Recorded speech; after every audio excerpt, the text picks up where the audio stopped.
പ്രധാനമന്ത്രിയുടെ വസതിക്ക് മുന്നിലെ കോൺഗ്രസ് സമരത്തിന് നേരെ പോലീസ് നടത്തിയത് അസാധാരണ നടപടി. രാഹുൽ ഗാന്ധിക്ക് പോലീസ് അതിക്രമത്തിൽ പരിക്കേറ്റു.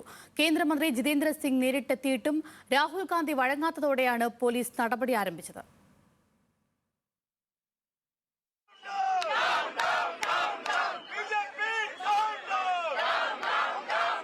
പ്രധാനമന്ത്രിയുടെ വസതിക്ക് മുന്നിൽ കോൺഗ്രസ് നേതാക്കൾക്ക് നേരെ ഉണ്ടായത് അസാധാരണ പോലീസ് നടപടി.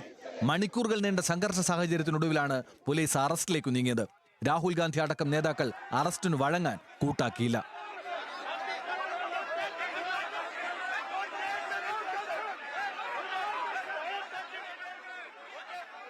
പോലീസിന്റെ കയ്യേറ്റത്തിൽ നിന്ന് രാഹുലിന് കവചം തീർത്തത് അഖിലേഷ് യാദവും ഷാഫി പറമ്പിലുമാണ്. നിലത്തുകിടന്ന രാഹുലിനെ പോലീസ് റോഡിലൂടെ വലിച്ചിഴച്ചാണ് വാനിലേക്ക് കയറ്റിയത്.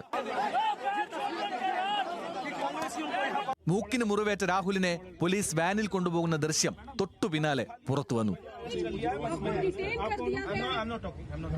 പ്രിയങ്ക ഗാന്ധിയെ കഴുത്തിന് കുത്തിപ്പിടിച്ചാണ് വാനിലേക്ക് കയറ്റിയത്.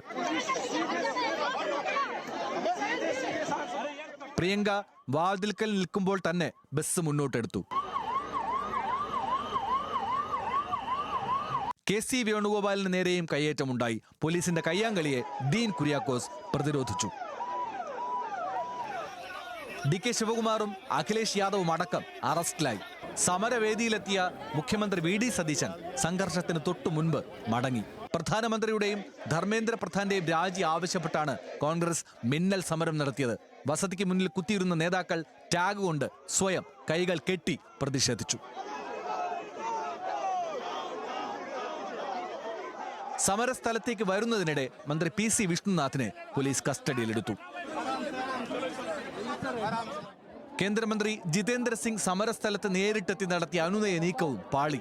വിദ്യാഭ്യാസ മേഖലയുമായി ബന്ധപ്പെട്ട പ്രശ്നങ്ങളിൽ കേന്ദ്ര സർക്കാർ സ്വീകരിച്ച നടപടികൾ ജിതേന്ദ്ര സിംഗ് വിശദീകരിച്ചു. എന്നാൽ രാഹുൽ ഗാന്ധി അനുനയ നീക്കത്തിന് വഴങ്ങിയില്ല. പ്രിയങ്ക ഗാന്ധി തന്നെ പ്രവർത്തകർക്ക് മുദ്രാവാക്യം വിളിച്ചു നൽകി.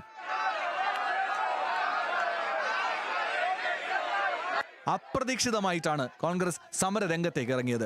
മല്ലികാർജുൻ ഖർഗെയുടെ വസതിയിലേക്ക് വരാൻ മാത്രമാണ് MP-മാരോട് പോലും പറഞ്ഞിരുന്നത്.